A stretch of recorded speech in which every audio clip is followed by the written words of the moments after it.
Retomamos a programação da tarde com a fala de encerramento do professor Dr. Luiz Eduardo Ramos de Souza, com o título Estatuto Epistemológico da Lógica, Objeto, Método e Natureza. Vamos passar a palavra ao professor Eduardo. Obrigado. Então, boa tarde a todos. Então, o tema já foi colocado aqui, né, pela professora Luana Tanita. E antes de começar a falar, eu queria parabenizar, né, a professora Luana Tanita Cruz pela iniciativa de organizar esse evento, né, que é o primeiro colóquio de lógica, que tem como tema Dia Mundial da Lógica, que eu nem conhecia a partir dela, né, que tem o Dia Mundial da Lógica, e de fato, e também parabenizar a ela, né, por ter criado um grupo de pesquisa de lógica e filosofia no CNPq, registrado e congregado, né, professores. E isso é muito bom, né? Assim, aprecio, né, esse gás, né, que a professora está trazendo aqui para o curso. A gente precisa disso, né, pessoas que tomem essa iniciativa de organizar eventos, de é, organizar, formar grupos, né? Ela tem um grupo de pesquisa, de estudo dela, né, em lógica medieval. Então, tudo são coisas bacanas, né, que dinamizam o curso, né, que oxigenam o curso, né, e é coisa que a gente espera, né, e incentiva, né, para que esse tipo de atividade tenha continuidade.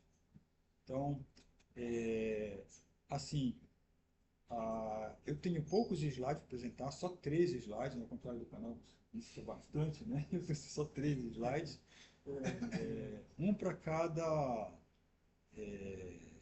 categoria aí do subtítulo, né? Um slide sobre método, sobre objeto, um sobre o método, um sobre a natureza. Bom, o tema, o Estatuto Epistemológico da Lógica, né? Então, o que que eu pensei fazer aí, né? De modo geral. Bom, a questão do estatuto epistemológico de uma ciência, né, envolve a caracterização dela sob vários aspectos, né? E aí eu escolhi três aspectos, que é a questão do objeto, do método e da natureza da lógica. Outras questões poderiam ser colocadas também nessa análise, mas eu considero que esses aqui são bem gerais e, e assim, eu acho que para o que eu pretendo desenvolver é suficiente no momento. Então, com relação à questão do objeto da lógica, em cada um deles, né, no objeto, no método e na natureza da lógica, eu procuro discutir duas visões, tá? Contrastar duas visões. Então, com relação ao objeto da lógica, eu entendo que tem duas visões, né, sobre o entendimento de qual seja o objeto dessa ciência.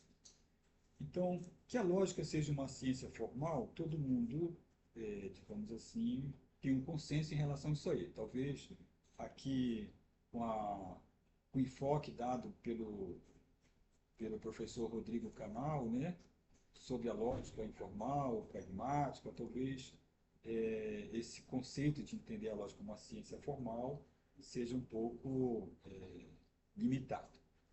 Mas, assim, com relação à questão do objeto, né, eu entendo que tem duas visões. Uma visão que é mais tradicional, mais clássica, e uma que é um pouco mais, digamos assim, contemporânea, né, de qual seja o objeto da lógica. E há lógicos que apoiam uma e que apoiam outra ideia. Então, no sentido amplo, né, que seria o clássico, o tradicional, acerca do que é o objeto da lógica, é que a lógica é uma teoria da inferência. Tá? Essa ideia também eu percebi que está presente na lógica pragmática ou informal, né? É o estudo da inferência. E se a gente for pegar qualquer livro, né, de introdução à lógica, de manual de lógica, né, eu aqui citei vários autores, né, que vocês podem ver lá no final, que trazem essa ideia. O que é lógica? Lógica é ciência que estuda as inferências válidas. Lógica é a ciência que estuda ciência, né? Lógica é a ciência que é, estuda a distinção entre raciocínios válidos e inválidos, sempre nessa direção, sabe? Apresentando a lógica como tendo como objeto o estudo do raciocínio, visando distinguir o válido do inválido, correto do incorreto, isso varia conforme os autores aí, tá? Então, nessa perspectiva, né, que eu estou denominando de sentido amplo, tradicional, clássico da lógica, o objeto da lógica é a inferência. A lógica seria uma teoria da inferência, incluindo a lógica informacional pragmática. A lógica visa o estudo da inferência, tá? Quer seja do ponto de vista meramente formal ou pragmático, mas o foco dela é a teoria da inferência. Tá? Então, essa é a primeira visão que nós temos acerca de qual seja o objeto da lógica. Mas eu percebo que tem outros autores, dentro da lógica mesmo, né, que dizem que a lógica não pode ser restringida apenas a uma teoria da inferência, que o objeto dela não é só a teoria da inferência. Então, coloquei aqui embaixo alguns autores, como Da Costa, né, o Milton da Costa, brasileiro. Tem um artigo que ele argumenta bem com relação a isso aí. A Susan Hack, o Mortari, a, o Feitosa, o próprio Gensler, né? Apesar de dizer que a lógica é uma teoria da inferência, mas tem parte lá do livro dele que ele aponta em outra direção. Mas eu pego aqui especialmente Da Costa, Feitosa e o Hack. Tá? Esses três autores aí, se a gente for ler, a Hack é mais uma autora de filosofia da lógica, né? Eles dizem que a lógica não pode ser reduzida a uma teoria da inferência. Não é só esse o objeto dela. Tá? E eles apontam em especial, tá, para a aplicação que a lógica tem atualmente na computação. Então, o que mostra que a lógica não pode ser entendida somente como uma teoria da inferência. Ela, ela tem uma aplicação em outros campos que não tem nada a ver com inferência. Por exemplo, a questão de decidibilidade, né? Se um programa pode rodar infinitamente ou não. Isso são problemas lógicos, tem que ser resolvido logicamente. Né? O problema da decidibilidade acerca de um programa, né, computacional. E não tem a ver com inferência, essa discussão aí. E aqui eu peguei, né, alguns exemplos em que a lógica ela não teria necessariamente, né, tão diretamente a ver com uma teoria de inferência. Aí peguei aqui a teoria da formalização, a teoria dos modelos, a teoria da prova, a teoria da verdade, da computabilidade, que eu falei, teoria algébrica, metalógica e filosofia da lógica. Então, várias outras pesquisas, né, ou vários outros objetos que pertencem ao campo da lógica e que não estão vinculados diretamente a uma pesquisa sobre a inferência ou teoria da inferência válida. Tá? Então, esse é o primeiro ponto que eu queria colocar. Então, nós temos aí, de um lado, né, uma visão mais tradicional, no sentido amplo, né, que a gente encontra em qualquer texto de lógica, lógica é uma teoria da inferência, e um sentido estrito, que estou chamando ali, né, em contraposto a esse, em que a lógica ela teria, eu criei uma palavra aqui, né, uma teoria pluriobjetual, teria vários objetos, não seria um único objeto, dentre os quais estes que eu citei aqui, pesquisado nesses autores que eu falei aqui, o Da Costa, o Feitosa, a Hack, que apontam essas outras direções aí. Algumas eu acho, né, desses exemplos que foram colocados aqui, eu acho que ainda tem a ver com teoria da inferência, com a teoria da prova. Né, que me lembrou muito a exposição do canal, né? Só que num contexto mais pragmático, né? Quais são as provas, né, que são válidas ou admitidas, né, na justificativa de um argumento, então o argumento está em jogo aí ainda, né? A teoria da formalização, podemos pegar qualquer teoria e formalizar essa teoria. Né? às vezes a formalização ela, ela parte de argumentos, né? Envolve argumentos, mas não necessariamente. Bem, a outra questão é sobre o método da lógica. Então aqui eu percebo que temos também duas perspectivas diferentes, né, sobre qual seria o método da lógica. Então temos uma posição que o método da lógica é o método axiomático. E do outro lado, e esse outro lado aqui, é eu que estou propondo, tá? Propondo a partir de algumas outras análises que eu posso fazer, que seria o método analítico sintético. Então, nós teríamos aqui duas concepções metodológicas da lógica, o método que a lógica utiliza. Isso valeria, inclusive, né, no caso do analítico sintético, para o caso da lógica pragmática, pelo que eu consegui entender.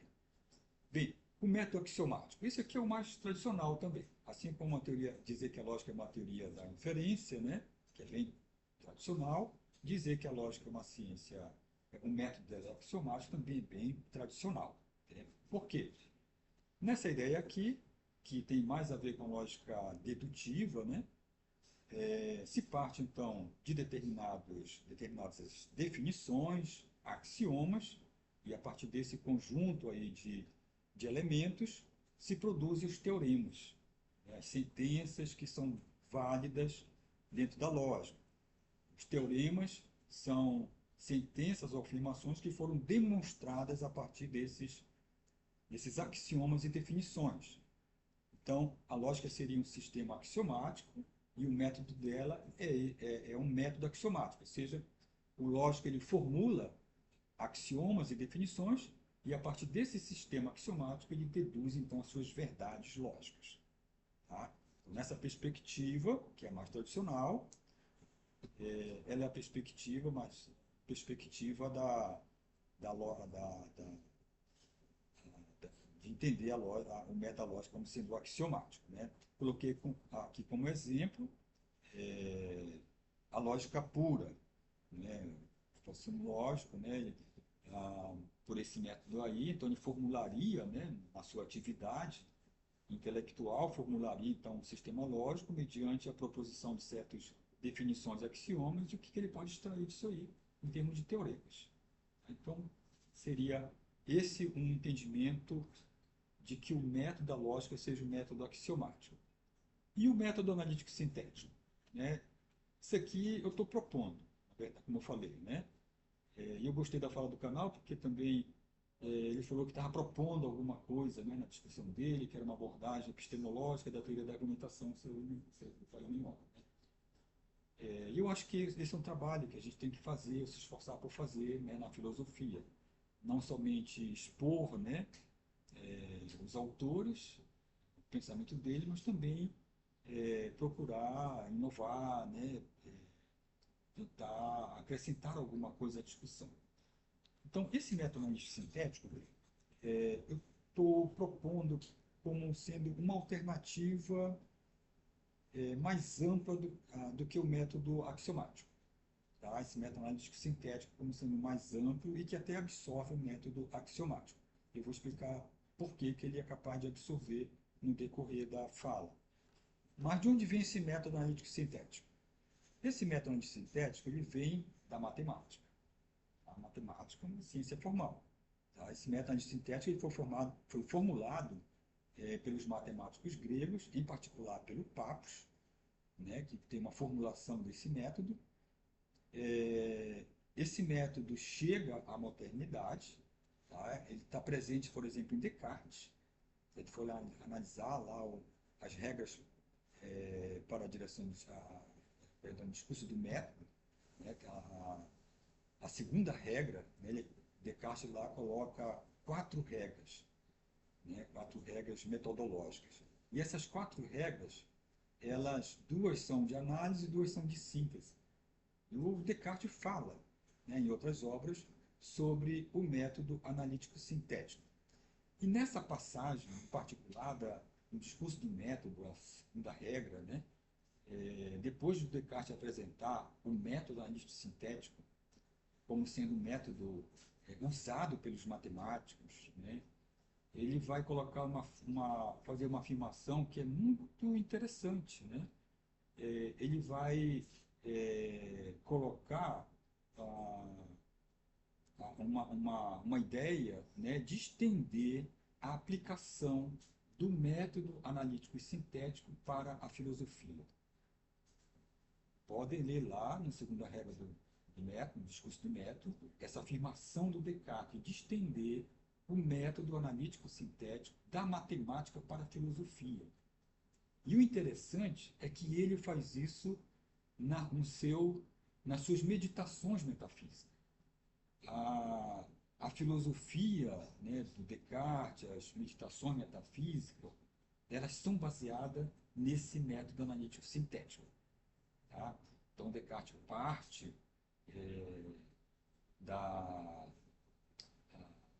de conhecimentos, né, de supostos conhecimentos que nós temos, vai colocando em dúvida isso aí até chegar a alguma coisa que seja simples, certa, indubitável, que é o eu, e daí ele procura então reconstruir as verdades. Esse é em linhas gerais, o grande movimento analítico e sintético que Descartes faz na meditação metafísica. Tá?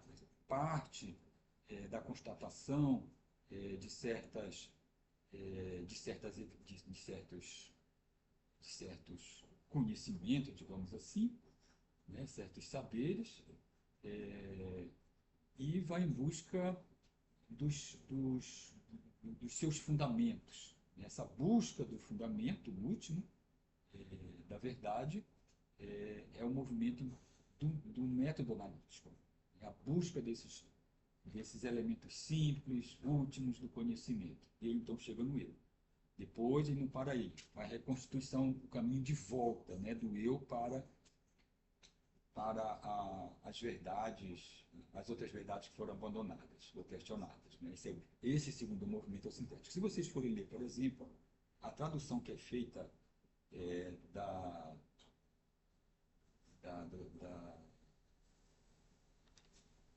meditações metafísicas do Descartes na coleção Os Pensadores, os comentários que são feitos lá embaixo na obra, né, que são as notas de rodapé do tradutor, vocês podem ver que o tempo todo ele vai anotando, olha, aqui está o método analítico, olha, aqui está o método sintético que o Descartes está usando, ele está chamando a atenção, né, como é que o Descartes está usando o método analítico sintético ao longo das meditações metafísicas.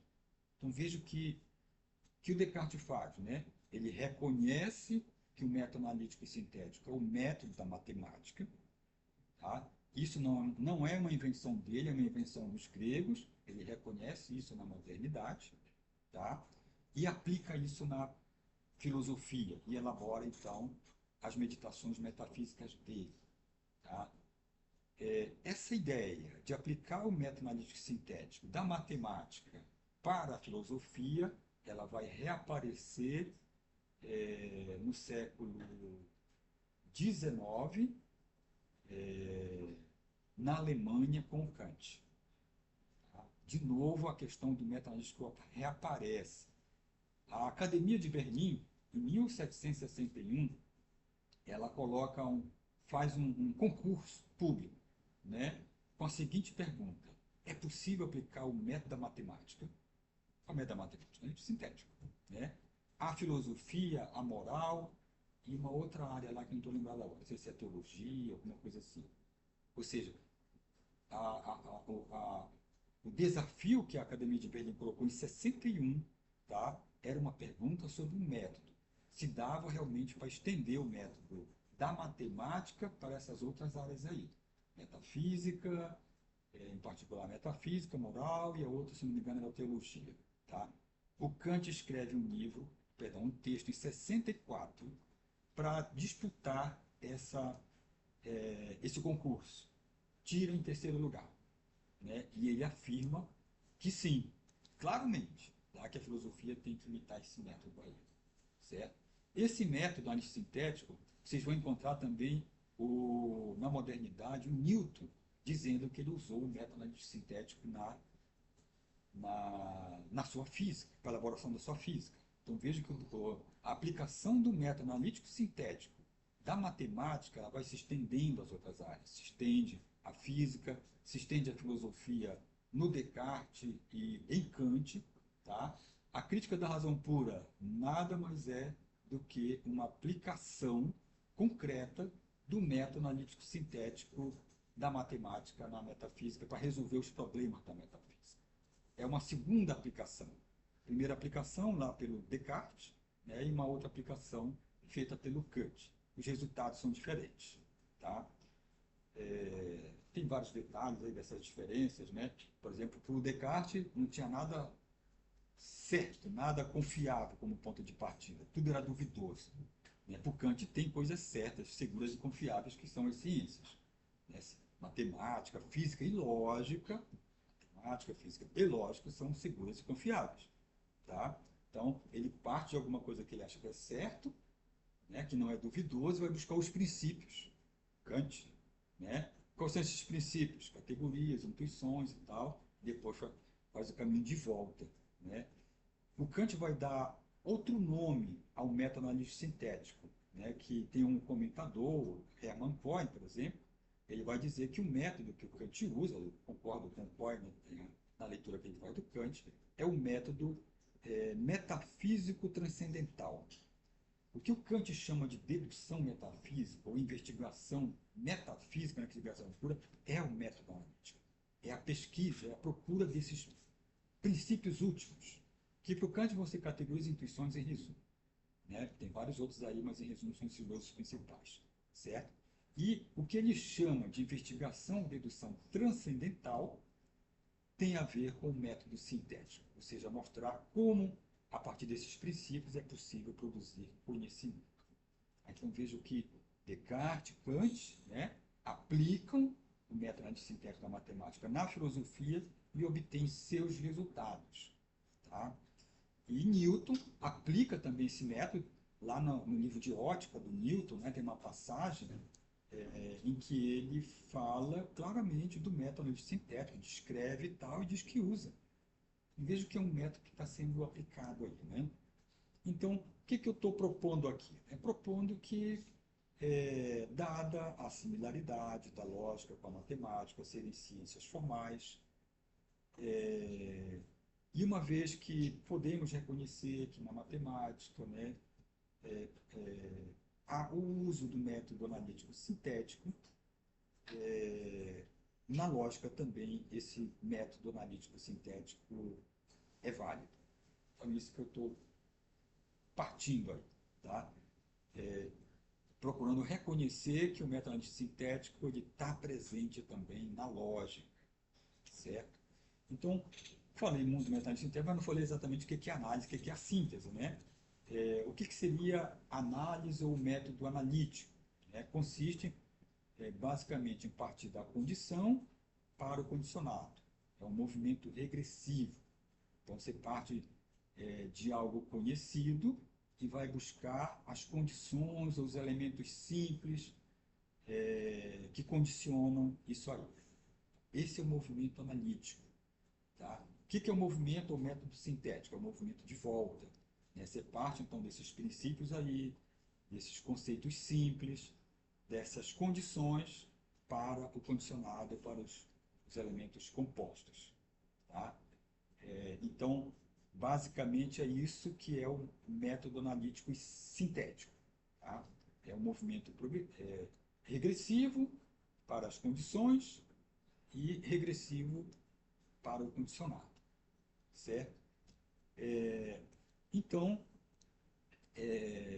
eu coloquei aqui esse esquema, né? Coloquei a análise síntese aí, duas setas, para dizer que o método analítico sintético, ele tem dois momentos. Tá? É o momento de partir da análise, perdão, da síntese para a análise, a setinha que sobe, o movimento regressivo, e depois da análise para a síntese, que é a setinha que desce. Tá? Sobe e desce. Bem, exemplos disso na lógica. Um exemplo assim que é incontestável no meu entender, a teoria da formalização, né, que eu falei há pouco como sendo um dos exemplos de outro objeto da lógica, que não é só teoria da inferência, a teoria da formalização. Então, o que esse tipo de pesquisa em lógica faz? É pegar qualquer teoria, tá, científica e tal, e formalizar, buscar formalizar essa teoria. Então, pega a teoria, por exemplo, da física newtoniana, formaliza essa teoria em termos lógicos, indica quais são os principais axiomas, né, as definições que são usadas na física newtoniana e procura, então, deduzir desse sistema aí, axiomático, a, as leis da física, né, as sentenças que são aceitas dentro da física, certo? Então, no meu entender, a teoria da formalização é um belo exemplo do uso do método analítico sintético. O que o lógico tem como tarefa quando ele vai trabalhar nesse tipo de pesquisa, né? Então, ele pega uma teoria, é o ponto de partida. Uma teoria científica lá é o ponto de partida. Tá? Vai procurar o quê? Os princípios. Né? Vai procurar os axiomas, as definições básicas dessa ciência aí. Esse movimento é o método analítico. Partiu da ciência lá, vai procurar as definições e os axiomas, os elementos simples. Tá? Depois que ele fez isso, o que ele faz? Esse é o movimento analítico, o método analítico, ele descobre esse sistema de definições e axiomas. Não para aí. Depois de estabelecer esse sistema aí, de axiomas e definições, ele precisa o quê? Fazer o movimento inverso. Mostrar que, a partir disso, realmente é possível deduzir aquelas leis da ciência em questão. E aí ele vai procurar mostrar isso aí. Esse movimento, né, de volta, de mostrar que a partir dessas definições que é possível se chegar às leis daquela ciência lá, esse é o movimento sintético. Então, para mim, um exemplo brilhante, incontestável, de que na lógica se usa o método analítico sintético. Eu acho que se pode estender isso de maneira mais geral. E aí, a minha ideia, né, é de que o método axiomático ele pode ser reduzido ao método analítico sintético. O que é o método axiomático? É o método analítico, gente. É o método pelo qual se formula as definições e os axiomas, os elementos mais simples do sistema. Essa tarefa, né, esse trabalho de elaborar essa parte do sistema da lógica, né, das definições, dos axiomas, isso aí é um trabalho analítico, é uma reflexão analítica. E o trabalho de deduzir os teoremas, né, que aqui no método axiomático, esse é um movimento sintético. Tá? Então, eu acho que é possível reduzir o axiomático analítico sintético. O que seria mais amplo mesmo seria o método analítico sintético, que, no meu entender, né, ele é adequado, ele é correto, né, o uso dele na matemática, né, os matemáticos, enfim, essa linha, né, que vem mais tradicional, né, que vem do Pappus, do Descartes, né, reafirmando esse método ali, eu acho que ele é um método que dá para estender a lógica tranquilamente. Então, essa é a segunda parte que eu queria falar. Nesses dois métodos aí, a possibilidade de reduzir o axiomático analítico sintético. E, finalmente, a questão da natureza da lógica. A questão da natureza da lógica, eu coloquei aqui o entendimento da lógica pura e lógica aplicada. Então, a lógica teria duas naturezas, uma pura e outra aplicada. E isso não é difícil de entender. Assim como tem a matemática, uma matemática pura e aplicada, nós temos também uma lógica pura e uma lógica aplicada. Eu entendo que ambas são ciências formais. Tá? São ciências formais e que têm esses dois aspectos aí, o puro e o aplicado. Tá? Então, seria essa a natureza de uma ciência formal. Esse entendimento aqui que eu estou colocando, para a lógica, vale também para a matemática, tá? Porque são duas ciências formais. E elas têm, como ciências formais, elas têm, então, essa dupla natureza, uma natureza pura e uma natureza aplicada. Tá? Então, o que é o entendimento? Quais são as principais características, né, de uma lógica pura, ou de uma ciência formal pura? Tá? Primeiro, que ela é uma ciência de forma, só de forma, sem conteúdo. Esse é o primeiro entendimento, de que é uma ciência pura, formal pura. Isso vale para a matemática e vale para a lógica, tá? Para as duas. Estou falando só no caso da lógica, mas a matemática sempre está aqui sendo suposta também. Então, ciência, ah, enquanto uma lógica pura, o primeiro entendimento é de que é uma ciência só de forma, sem conteúdo. Nós encontramos aqui alguns autores que eu citei, o Kant, né, na questão da razão pura, o Riley, o Quine, esses três autores. Kant é filósofo, né? Riley e Quine, lógicos. Esses três autores entendem a lógica como uma ciência de forma, sem conteúdo. No caso, o Riley ele vai dizer que a lógica ela é neutra com relação ao tópico. Trata somente de formas sem considerar o conteúdo, os tópicos em que pode ser aplicado. O Quine vai dizer que a lógica ela é uma ciência que realiza apenas tradução de outras linguagens na sua própria, de outras áreas, de outras ciências, na sua linguagem abstrata. Bom, então esse é o primeiro entendimento. O segundo entendimento, isso aqui eu peguei da Hack, da Susan Hack, tá? Ela diz que uma lógica pura é uma ciência formal não interpretada. Tá? Então, se eu tenho um sistema lógico que não tem qualquer interpretação, ou seja, qualquer aplicação, ela diz claramente, isso não pode ser considerado lógica no sentido próprio da palavra, porque digamos assim, um puro jogo de linguagem ali. Tá? Não tem qualquer aplicação possível. Então, esse no entendimento dela, né, seria uma segunda característica do que seria uma lógica pura, não interpretada, tá? Sem qualquer tipo de aplicação. E o interessante é que a Susan Hack, no livro dela, no início do livro dela, faz uma classificação ampla, né, de vários tipos de lógica. E é engraçado que lá ela não coloca a lógica paraconsistente. Aqui já é do conhecimento, né, dela e tal, quando ela escreveu o livro, a lógica paraconsistente já era consolidada, mas ela não inclui lá. Né? Então, eu fiquei pensando, ela não declara isso, eu já procurei no livro lá, não encontrei. Né? Sei que tem algum lugar lá que me passou batido, mas a minha hipótese é que ela não coloca a lógica paraconsistente, o Newton da aposta, né, na sua classificação, por considerar uma lógica sem interpretação. É a minha hipótese, porque ela não colocou lá. Né? E lá estão colocadas, então, lógicas que teriam algum tipo de interpretação que ela considera ciência. Então, vejo que é bem forte isso nela. A lógica, ela é ciência se ela tiver algum tipo de interpretação.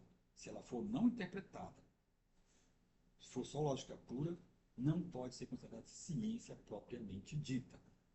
Tá? Então, esse é o segundo característica da lógica pura.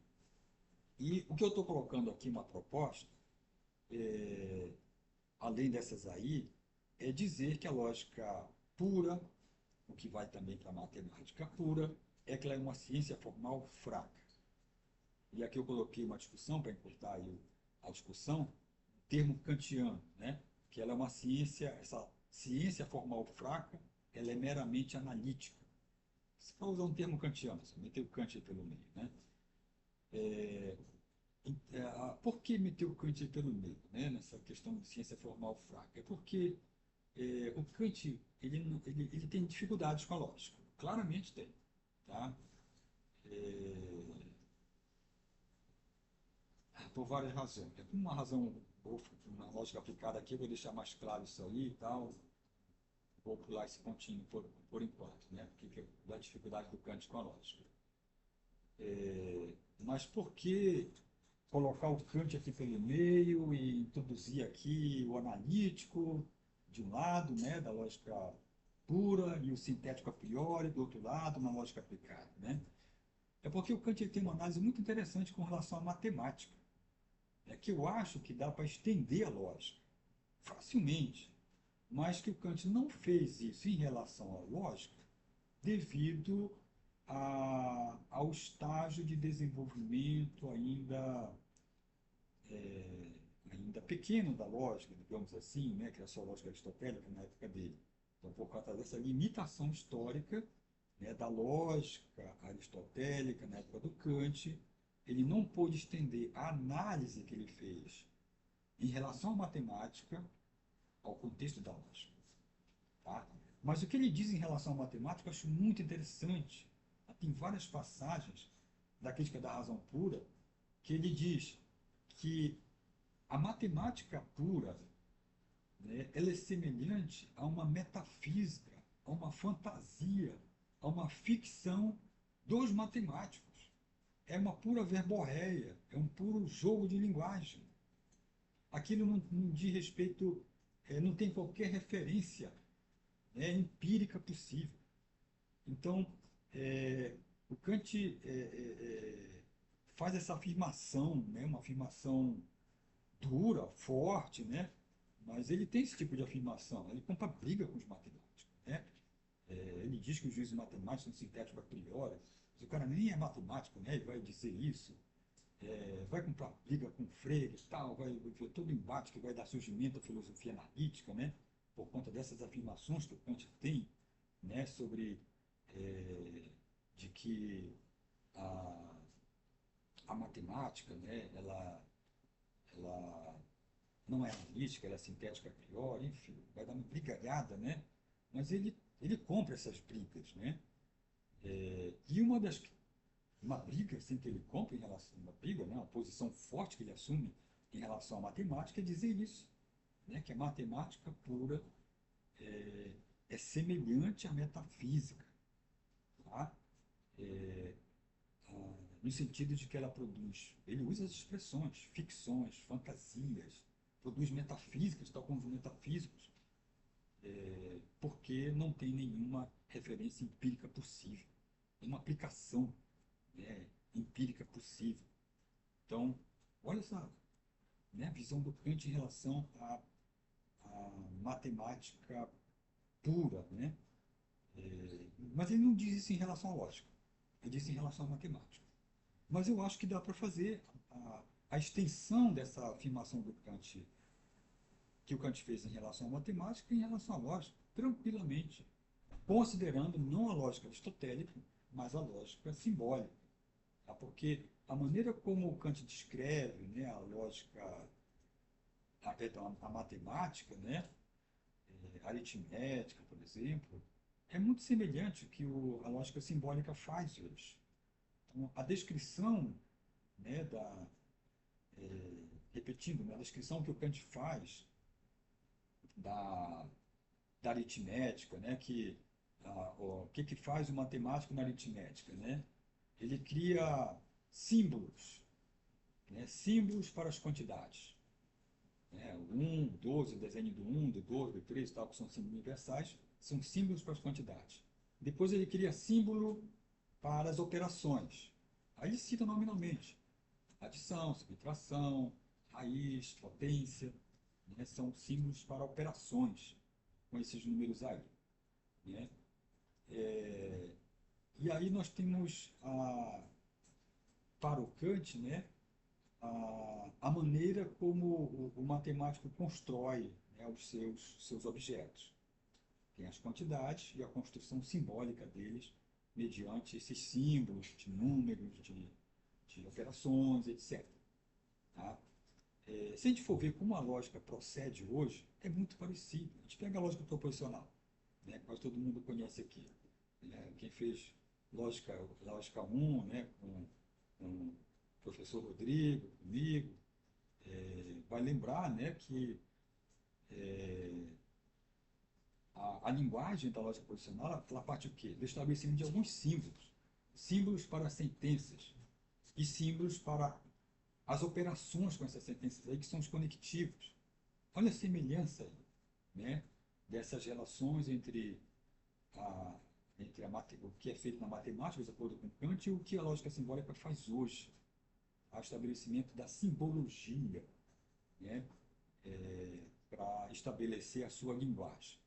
Só que o Kant diz, se a matemática, né, ela faz isso aí, se ela produz lá alguns resultados que não tem qualquer referência empírica, isso aí é ficcional. Tá? E se a gente for prestar atenção, essa posição do Kant, né, essa crítica que o Kant faz em relação à matemática pura, é muito parecida com a da Susan Hack, que eu acabei de falar ainda agora. O que a Susan Hack fala? Susan Hack fala, que eu acabei de dizer, né, que a lógica não interpretada, ou seja, sem qualquer aplicação, ela não é uma ciência propriamente dita. O que o Kant fala da matemática, não da lógica, na época dele? A matemática matemática pura, ela é pura ficção, né? Ela é ficção, fantasia, o que ele fala, né? Não tem qualquer referência empírica. Então, o Kant tem esse entendimento aí. Então, esse entendimento da lógica, né? Da matemática pelo Kant, né? Da matemática pura desse modo pelo Kant, né? Eu acho que dá para estender facilmente para a lógica simbólica hoje, e usando a linguagem kantiana, nós podíamos dizer que a lógica pura, ela é meramente analítica, ou seja, é um mero exercício produzido, um exercício intelectual produzido pelo pensamento, pelo entendimento, sem preocupação com aplicações.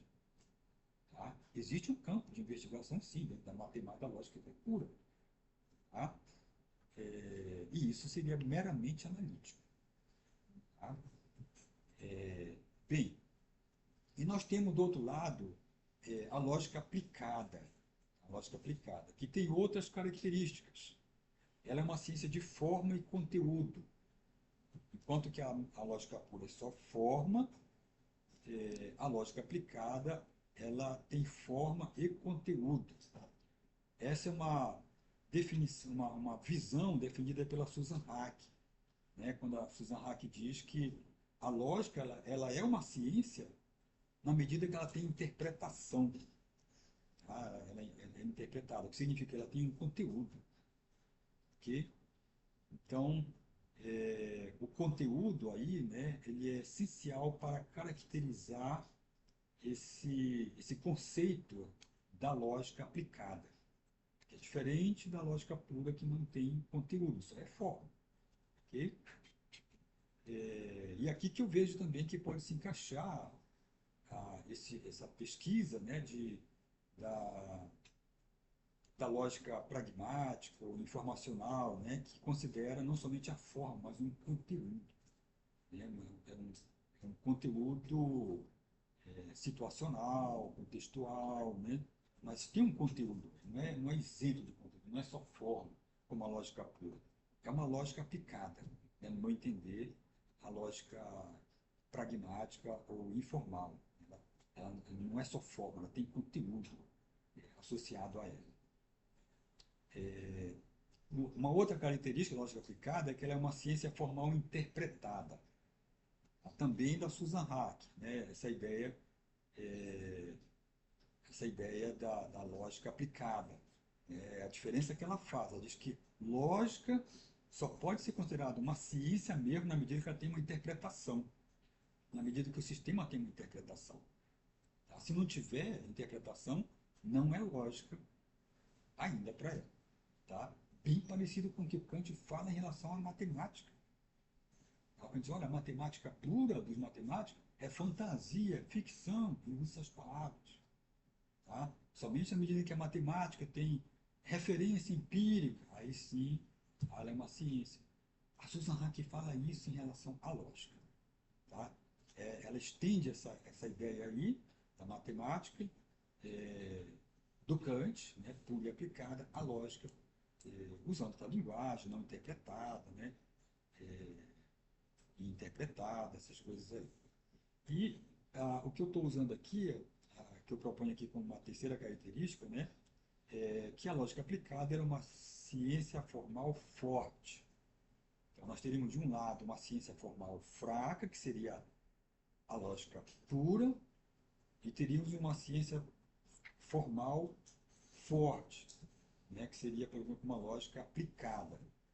Então, eu acho que essas expressões, né, ciência formal fraca, ciência formal forte, também são alternativas, né, para caracterizar ou diferenciar esses dois domínios, esses dois campos da lógica, né? Lógica pura e a lógica aplicada. Então, a lógica aplicada seria uma ciência formal forte, no sentido de que ela tem conteúdo, de que ela é interpretada, aquilo que foi afirmado antes. E aí eu coloco de novo Kant pelo meio, né, para dizer que esse sentido de ciência formal forte, né, tem a ver com sintético a priori do Kant. Não que eu ache o termo sintético a priori tão adequado para a discussão, né? Temos vários problemas aí no conceito, mas no contexto kantiano me parece que é bem apropriado, né? Dizer que esse conceito de ciência formal forte da lógica aplicada tem a ver com uma ciência sintética a priori e não analítica. A analítica seria a lógica pura. A lógica aplicada seria sintética a priori. Por que a lógica aplicada seria sintética a priori? Né? Aí, tomando a visão do Kant.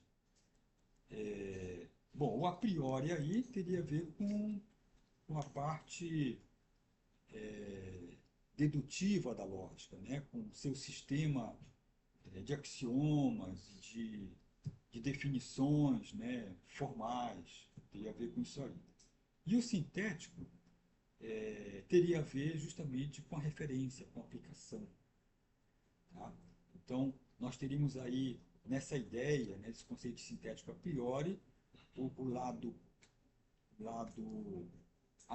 lado puro, né, que seria dado pelo conceito de a priori, e o lado aplicado, que seria dado pelo conceito de sintético.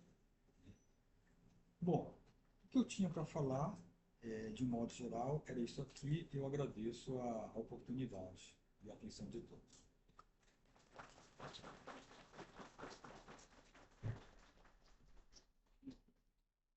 Muito obrigada, professor Eduardo, pela fala. E agora abrimos para perguntas e considerações.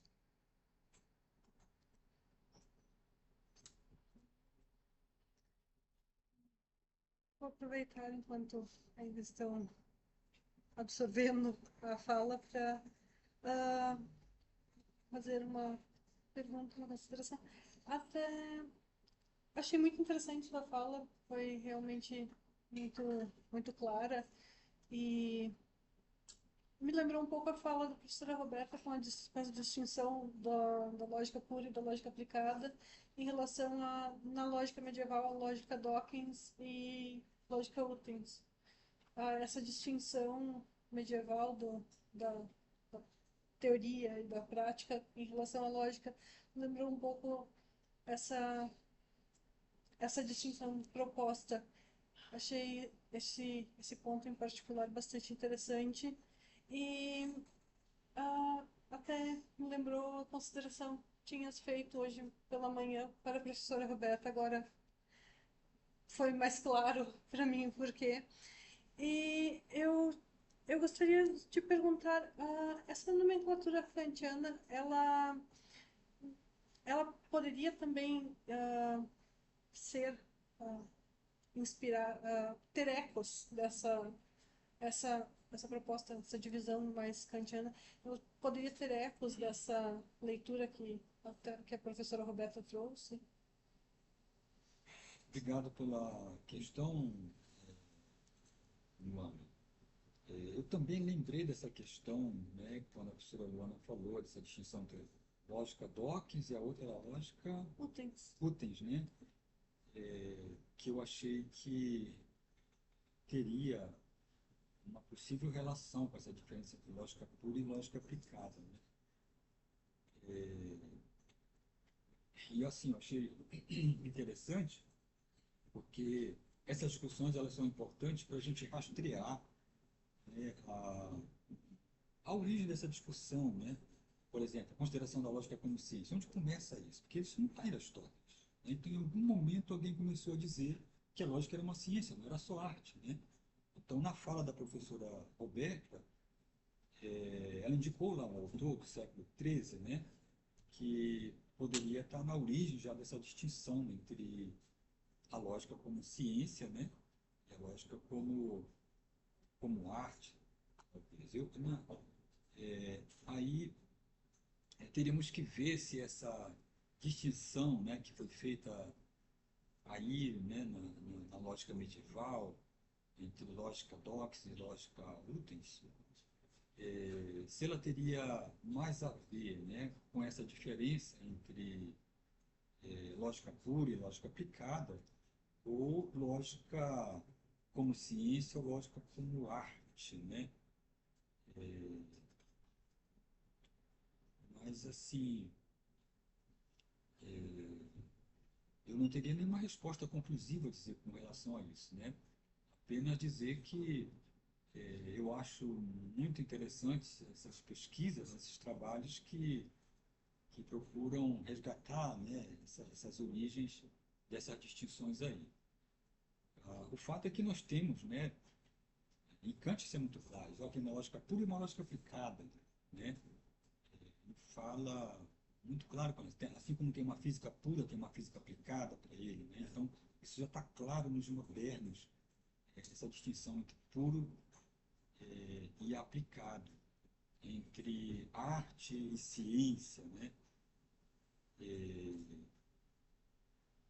Embora essa distinção entre arte, ciência, puro e aplicado talvez não seja a mesma coisa, né? Porque ciência e arte, né, nós temos um tipo de oposição. E puro e aplicado já é uma ciência que pode ser pura e aplicada, né? Então, nós temos de um lado uma oposição que é entre ciência e arte, né? A arte não seria bem uma ciência, seria uma técnica, né? Técnica que a gente pode aprender para bem aplicar em certos contextos, para raciocinar bem, né, para discutir bem e tal. E do outro lado teríamos uma ciência, né? E essa ciência ela pode ser pura e aplicada. Então, acho que já teria esse primeiro ponto aí de distinção que o puro e aplicado se aplica a esse polo da ciência, não ao da arte, né? Agora, como é que isso vai aparecendo ao longo do tempo, né? Como é que nos medievais está aplicado, né? Boa questão. Obrigada pela resposta. Mais alguma? Não, uma questão. Muito obrigado. Esse é o tema, sim, o senhor, desde que eu comecei a estudar ciência, o senhor desenvolve essas questões, né? E parece que a cada apresentação tem alguma adiçãozinha. Eu queria basicamente estudar um pouco sobre interpretação, né? O senhor usa como exemplo, já usou várias vezes também, tem um texto bem como exemplo, né? A computação como exemplo paradigmático, que o senhor usa para a questão de ter uma lógica como uma ciência formal interpretada. Então, se eu consigo fazer várias operações no computador através de tabelas de verdade ali, isso vai conseguir mostrar aquilo como uma ciência formal interpretada. Provavelmente dito, satisfazendo o que a Susan Haack coloca como uma condição para ser uma ciência, no sentido mais forte. Né? Eu queria perguntar se o senhor tem em mente outros possíveis exemplos de interpretação para que considere uma lógica, uma determinada lógica, tendo em vista a pluralidade de lógicas que a gente tem hoje, né? E aí depois chega até nas questões mais polêmicas, sendo a lógica existente. E aí, se eu tenho outras possibilidades, de outras, talvez possíveis, maneiras de interpretação de lógicas contemporâneas, e especificamente se não é plausível, porque assim, o senhor citou que a Susan Haack ela não coloca lógica para consistente na lista dela de lógica de consciência de fato, né? Talvez por não ter uma interpretação empírica. Só que uma coisa que me lembra também é desde que comecei a estudar lógica, eu nunca entendi a lógica para consistente. Mas uma coisa que me lembra muito é o fato de que boa parte do ímpeto do Newton da Costa é tentar lidar com um caso científico específico, que é a sobreposição quântica. E aí tem um caso de sobreposição quântica aí na mecânica quântica, que é empiricamente bem atestado, e a interpretação realista indica que aquilo está acontecendo de fato, né? A interpretação de Copenhague foi uma sobreposição quântica. E aí isso gera uma aparente contradição. Alguns vão tentar dizer, não, não é uma contradição, porque a gente pode... E aí o Newton depois quer dizer, não, isso daqui é uma contradição. Só que aí ele vai elaborar toda uma lógica, né, para tentar mostrar como aquilo tem um lugar na análise da realidade. Então, não poderia ser a mecânica quântica em si, por exemplo, supondo que o Newton da Costa está correto aí, né, e toda a interpretação realista da mecânica quântica, não poderia ser também uma interpretação empírica aí da lógica consistente? Sim, começando por essa última questão, né, eu acho que sim, eu já ouvi também essa fala, né, de que a motivação Newton da Costa para a elaboração da lógica paraconsistente seria uma formalização da física quântica, né? Nós teríamos então aí uma teoria da formalização, né? Então ele está formalizando um campo da física. E aí, como envolve aparentes contradições na física quântica, né? De estar e não estar, né? De estar em lugares diferentes, né? O estar ou não estar no mesmo estado, né? Isso é definido a partir da intervenção do sujeito e tal. Pode ser, né? E nesse caso seria a lógica estaria usando o método analítico sintético, né? Parte de uma teoria para elaborar os princípios, depois verificar se bate, né, com as leis daquela teoria e tal. Mas não sei por que o Susan Hack não colocou lá. Realmente eu não sei. Porque essa teoria já existia na época dela. Ela é muito erudita, né? Ela conhece muito de lógica e tal. Tem até um capítulo de lógica difusa, né? Lógica fusa, que tem uma lógica que não segue os padrões da lógica clássica, não, que é a lógica. Mas de verdade não tem a paraconsistente, que é uma publicação já que ele está trabalhando já tem décadas, né, que o Newton da Costa trabalhando nisso. É verdade, eu não tinha lembrado disso. E quando a Susan Hack escreve, a teoria estava consolidada, né? O livro dela é de 78. Né? A descoberta do Newton da Costa é anterior. Agora, a outra questão, Arthur, outro exemplo, né, sem ser a teoria da computação. A teoria da computação é que toda essa turma coloca logo, né, de cara. Né, tipo assim, qual é um exemplo, um exemplo clássico de lógica aplicada? Computação. Né? Então, as tabelas de verdade que são usadas, né, para testar argumentos, na teoria da argumentação, elas são usadas para construir chips, circuitos lógicos dentro dos chips, né? E todos os circuitos lógicos dentro dos chips, elas são baseadas somente em três tabelas de verdade, né? Que é o não, o e o fraco. É só essas três tabelas que estão impressas nos chips, na forma de circuito lógico. E com isso fazemos tudo o que nós fazemos com celulares e computadores, desde operações matemáticas, né? Quando eu dou curso de lógica, já não é da sua época, mas eu já introduzi um tópicozinho lá, que eu mostro, né, como as tabelas de verdade dá para fazer lá as operações, né, matemáticas, o 7 mais 5 da 12 do Kant, mostra como na tabela como dá para fazer isso, né, com as tabelas de verdade no computador. Então, é uma aplicação. Quer dizer, tabela de verdade é para analisar raciocínio? Não, pode ser para outra coisa, completamente diferente. Né? Outro exemplo, eu acho que a questão da metalógica. Né? O que é a metalógica? É uma investigação dos fundamentos da própria lógica.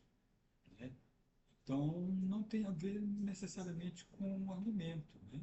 Então, a questão de saber se a lógica, né, ou a matemática, que são ciências formais, é completa, é consistente, né? Então, é uma investigação sobre o sistema, uma teoria de sistema. Não tem necessariamente a ver com teoria da inferência, é mais com uma análise do sistema, como um sistema formal. Quais são as condições para ser consistente, para ser completo, enfim, essas questões aí. E filosofia da lógica também, né? Filosofia da lógica abrange várias questões, né? Algumas questões têm a ver com teoria da argumentação, né? Acho que é uma boa parte aí, mas outras não, né? Tem a ver com questões semânticas, por exemplo, o problema da velho problema do paradoxo do mentiroso, né? Um problema que não é exatamente de raciocínio, é um problema de analisar a semântica daquilo ali. É uma sentença só. E essa sentença, né? Qual é a semântica dela? O que pode dizer dela? Verdadeira ou falsa? Tem um problema, né? E aí a análise disso aí é uma análise semântica que não tem a ver necessariamente com uma teoria da inferência, porque nem está uma inferência, só está uma sentença sendo analisada, né? Então, acho que é um outro exemplo também da lógica como não como uma teoria da inferência, mas como outro objeto, né? As teorias semânticas.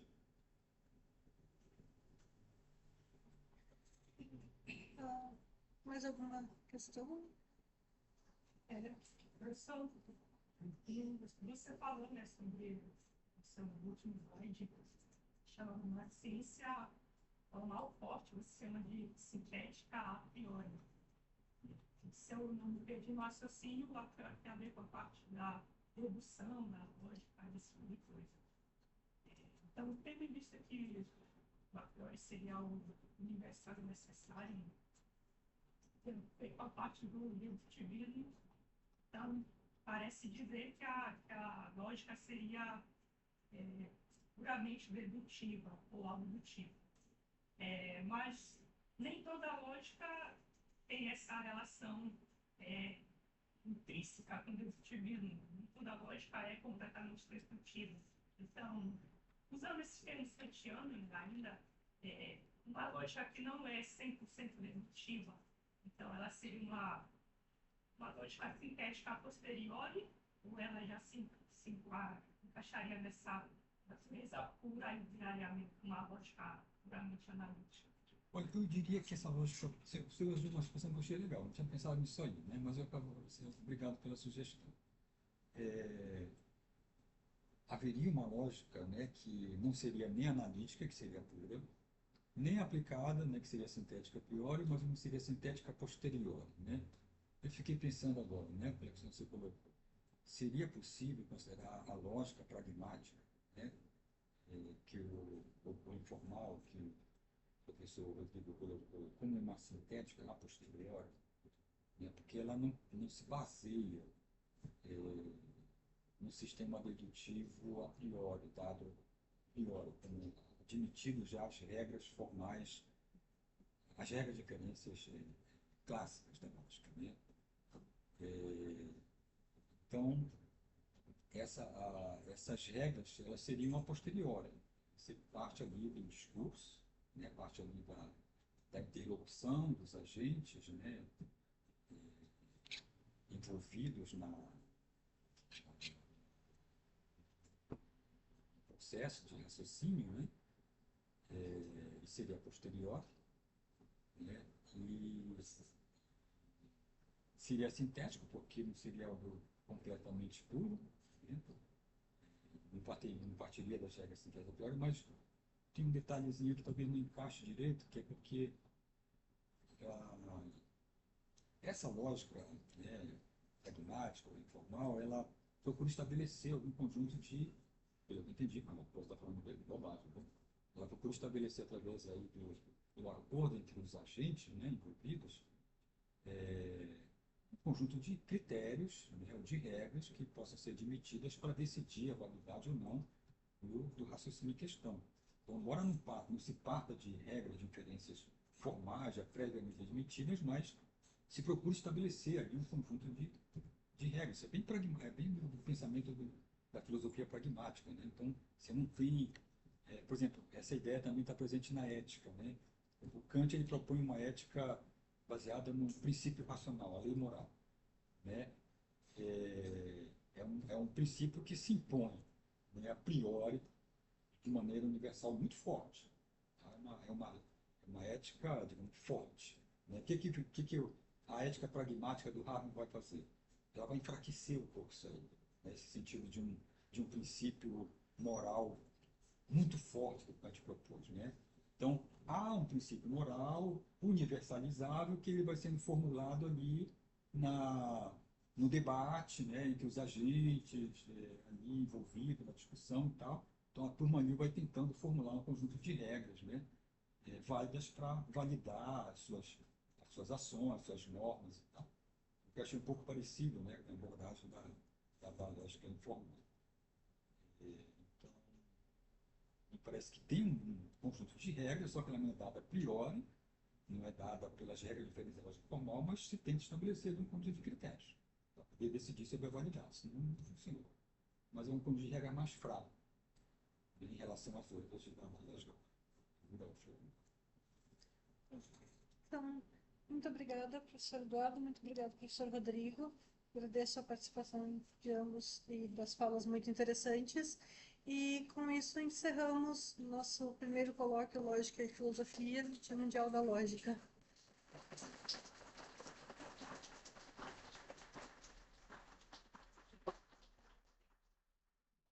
E é de